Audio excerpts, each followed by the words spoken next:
Welcome to the 13th reading session, combinedly organized by Kharagpur Data Analytics Group and AI Reading Group. Today we have two presenters with us. Myself, Sohan Patnaik. I am a third year undergraduate from the Department of Mechanical Engineering. I am a head at KDAC. With me, Kishan Pandey. He is a third year undergraduate from the Department of Civil Engineering. He is a member in the AI Reading Group. Okay, so we have a paper titled Rethinking Style Transfer from Pixels to Parameterized Brushstrokes. It was authored by 4 people: Dmitry Kotovenko, Matthias Wright, Arthur Heimbrecht, and John Oman. Okay, so let's start.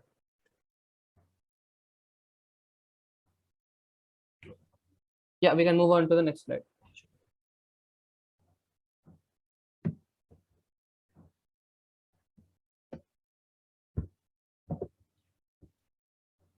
Is it now? Yeah. Okay, so before going into the paper, there are certain important notes. We expect you all to have certain queries regarding the presentation, certain doubts maybe. Please feel free to put them in the chat of this meeting. Else you can unmute and speak at the end of the presentation. Finally, a Google form will be released for the feedback, and most importantly, we'll be asking you to put up any AI related paper that, if feasible, we can present in the upcoming sessions. Okay. Now the outline.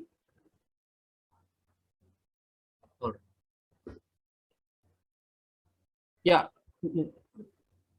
Now the outline for this session go like this. First, we'll be introducing you about the basic ideas of the paper, what they proposed, and then the background knowledge required to go with this paper.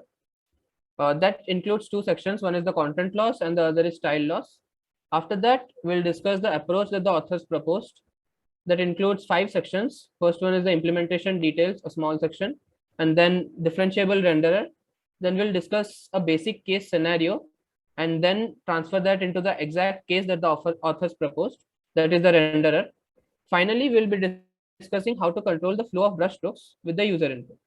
After that, we'll come into the experiment section. There are basically 2 experiments.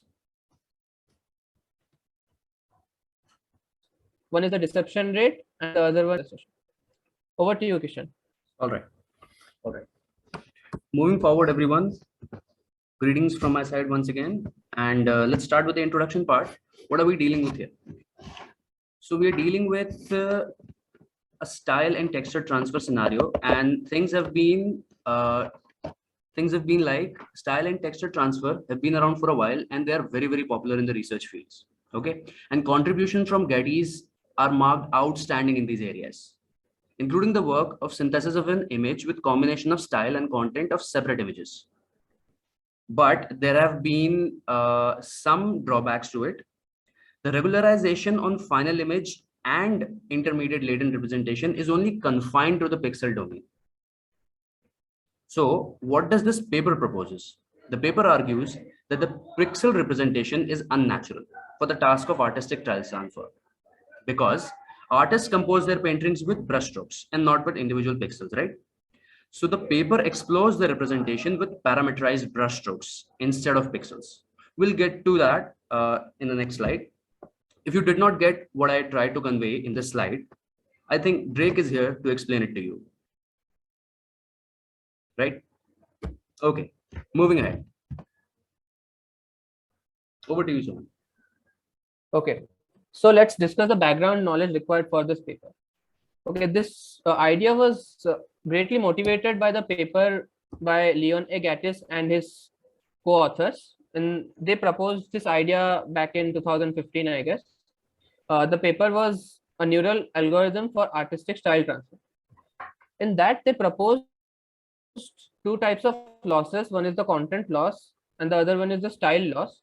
And the idea was that given a noisy image, they need to generate an artistic image with by combining 2 types of images. One is the content image and the other is style image. So let's say we have the feature, let's say we have a convolutional network and we pass both the images and we get some feature maps, right? Okay, so to map the content, to get the content of the noisy image match the exact content of the content image, they just minimize this content loss. That is simply the Frobenius norm of the difference between the feature maps. Here you can see the subscript L that simply represents which layers feature map are we considering for the loss. The next one is the style loss that is defined as follows. That is, it's just a weighted linear combination of EL. Okay, so what is EL? As you can see, EL is the expression given, that is 1 by NL square ML square into Frobenius norm of some matrix G of both the noisy image and the exact style image. Here G is the Gram matrix that captures the correlations between the feature spaces. How exactly correlation is calculated, you can go through that paper. It's simply they flatten the output feature map and take the dot product of those. The idea revolves around this. You can go through that paper originally. NL is the number of feature maps and ML is width times height of that particular feature map.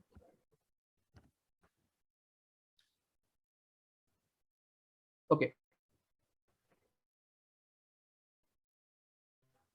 We can move ahead. All right. Okay. So what is it with the approach of the differential renderer, right? Here we have the X factor of the research paper. Like, what are we trying to deal with here?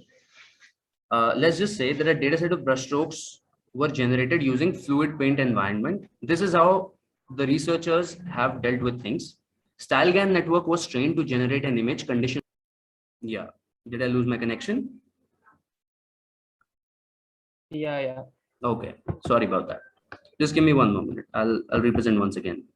There is some network problem here. Is it visible again?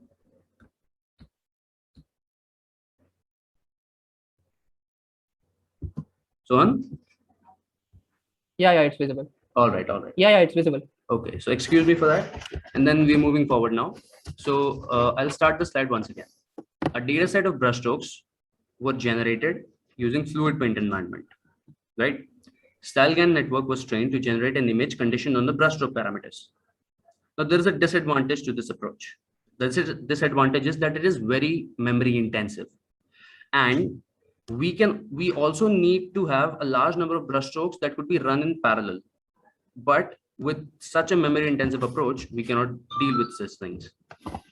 So here, the X factor of the paper comes in. A differentiable function was constructed, which transforms a collection of brushstrokes parameterized by location, shape, width, and color into pixel values on the canvas.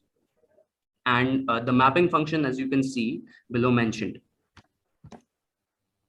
Now, let's give you guys a basic idea of what are we talking here. Consider a flat disk parameterized with color, radius, and location. Now obtain a binary mask for it. Assign 1 to those points lying inside the disk and 0 to points lying outside the disk, right? And then multiply the mask with a color value to incorporate color. Now, what if there are 2 disks? Taking examples of 2 disks, the region lying outside the overlap between these disks has straightforward computation of pixel values. Like the matrices can simply be added, right? And then what if we have the overlapping region?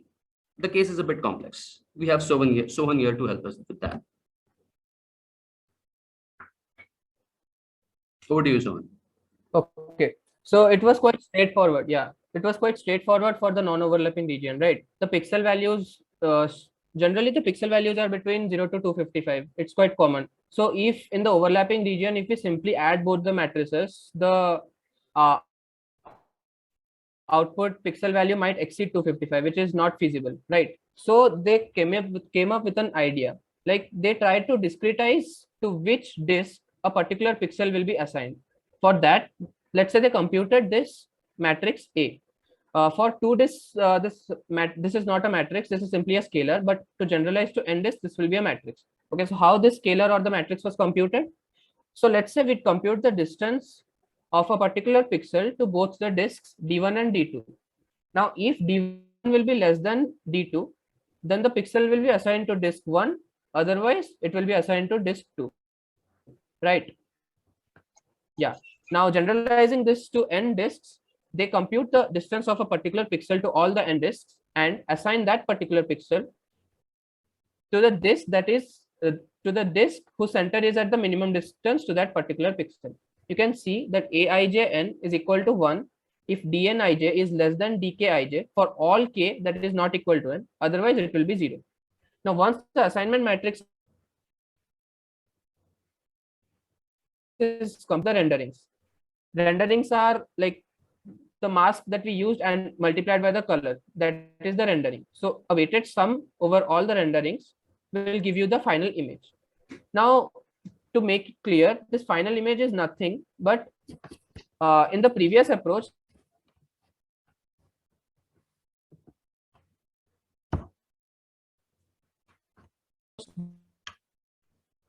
they simply use a noisy input into the network, right? But here generate the images as per our choice. Okay, let's move ahead. All right. So now we have to talk about the approach to the renderer. How did they compute the renderer? Just like we explained the example in the previous slides, the renderer was computed by obtaining a distance matrix dB from every point in the 2D image to the nearest point on the quadratic Bezier curve. We are dealing with quadratic Bezier curve here. Now mask points that are closer than the brushstroke width and then multiply them by a color value, right? Now the approximation of distance from a point P, a general point P, to a Bezier curve, the quadratic Bezier curve which we have considered, was calculated by sampling S equidistant point P1 to PS dash, right? Along the curve. All of these points are lying along the curve. Then the minimum pairwise distance between all of these points P and individual points P1, P2, etc. was assigned to the approximate distance. Then compute individual rendering of brushstrokes and the assignment matrix from the equation stated in the previous slides. Over to you. Okay, so one problem with the assignment matrix and the masking operation is that both are discontinuous. Like we are discretely giving them either a 0 or a 1, right? So we cannot feed this into the loss function and carry forward with the backpropagation algorithm. Like we cannot compute the gradient. So to cater to this problem, the authors implemented the sigmoid function as well as the softmax function. For the masking operation, they used the sigmoid function. They did not explicitly mention what they did exactly, but I have an idea that I might like to propose or to put forward. That is, let's say we have the disk example only. So let's say we have a pixel and we compute the distance to the disk, right? It's, let's say, equal to d. Now the sigmoid function generally gives a probability. So instead of directly assigning it a 1 to the masking value, like the masking matrix, we can simply assign the probability in that. Like what is the probability that that particular point will be assigned to that particular disk. Similarly, for the case of assignment matrix where there are n disks and we compute like what is the probability that a particular pixel will be assigned to a particular disk, that is computed with the softmax operation with high temperature. High temperature, they use high temperature so that the probability distribution will be flattened. Okay, so once this was incorporated, the loss function became differentiable and the model can be trained. Cool.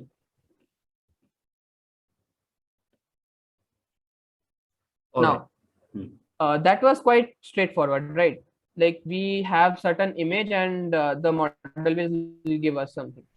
Now to make it more user oriented, like user can feed something to the network and the network will give the result as per his or her choice. In the previous approach, Bezier curve control points were randomly assigned. But in this case, a user can draw arbitrary curves on the content image through an user interface. Let's say we represent the user curve with a set of points P1, P2 till Pn. A caution, don't confuse this with the control points of the Bezier curve. Okay. Now, to compute the approximate tangent vector, the following expression has been used. Note that the authors used the value of Q to be 3 in all their experiments. Okay. First, computing Vi tilde. Let's say we have a curve. How do we compute the tangent vector to that? It's simple, right? If we take two adjacent points separated by a very less distance and take the difference between the two position vectors, we'll get the tangent vector, right? But it's not quite feasible to take all the points and compute the tangent vector. So in order to approximate that, they took the average of let's say we have a particular point pi, and next 3 points, that is pi plus 1, pi plus 2, and pi plus 3, they took the average of the next 3 points and then subtracted it from the particular position pi. That is the approximation that they use for the tangent vector. Now the next one is vi, that is the computation of vi. It is nothing but they computed the unit vector, like vi tilde by the magnitude of vi tilde. Cool. We can move ahead. Okay. Okay. So what is all this for? Like, how do we measure it? How do we measure whether our experiment is, yielding any result? Kishan, Yeah. I think you just skipped the slide. Okay. Excuse me for that. Cool. Yeah. You can go ahead. Right? Yeah. Okay. Yeah. Yeah. This is the one. Yeah. Excuse me for that. Okay. Now, how do we control the flow of brushstrokes with user input? So if we are conducting an experiment, we definitely have to have a human interaction part, right? A user input part. Now, how do we control that? A new loss called projection loss was incorporated along with the style and content losses. Now, what does this do? What is the projection loss? How do we calculate it? So these are the steps mentioned here. How do we calculate them? Compute for each brushstroke the vector from the start to the end of the Bezier curve. We're dealing with quadratic Bezier curves here. For each tangent vector, compute L nearest brushstrokes on the canvas. For each tangent vector, compute the projection of the orientation vectors to the nearest brushstrokes onto the tangent vector. Compute the projection loss, and it encourages the absolute value of these projections to be around 1. Now, absolute value will be 1 if the vectors are aligned, right?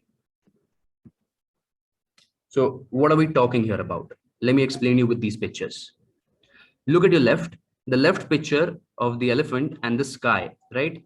The brushstrokes, when rendered, are very arbitrary and very random in the left picture. Now look at your right picture. In the right picture, when the user has given some input, it has drawn some curves. The rendered image has followed the flow of brushstrokes. It has followed the user input. The sky is following the user input, as you can see here. Yeah. Yeah, over to you, sir.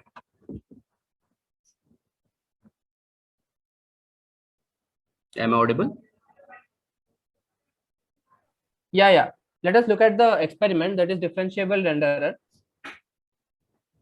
Okay, cool. This experiment checks how many brush strokes, like if we increase the number of brush strokes, what is the impact on the final image? So this approach showed that 20% lower mean square error was obtained for 200 brush strokes and 49% lower mean square error was obtained for 1000 brush strokes. Now they could have kept on increasing the brush strokes and got a very low mean square error, but that is not feasible. Like as they increase the brush strokes, the computation time for the algorithm increased. Okay, one more information for this is that the image reconstruction was done by minimizing the L2 distance. L2 distance is nothing, simply it is the mean square error only. The L2 distance between the input target image and the rendered image. Cool. Okay, before that, right. Okay. So what is it all this for, right? How do we measure whatever we are doing, right? We need some metric. Here, the researchers have introduced the deception rate. What is the deception rate? The deception rate is the fraction of stylized images that the network has assigned to the artist. And how do we deal with this? A high deception score indicates high similarity to the target image. Now, as you can see in the table below, ours means the researchers' method. Okay, so here it is by far the best method, as you can see, as compared to the other researches conducted and the other methods over there, right? Now there is one more element to this metric, which is some human subjects. So some human subjects were taken and shown 4 crop outs where he or she was asked to assign the crop out to real artwork or generated artwork. Now in the rightmost column of the table, you can see this also resulted in the best output, right? Okay.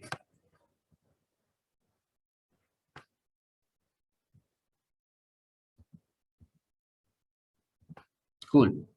Over to you, Sean. Yeah, we can move it.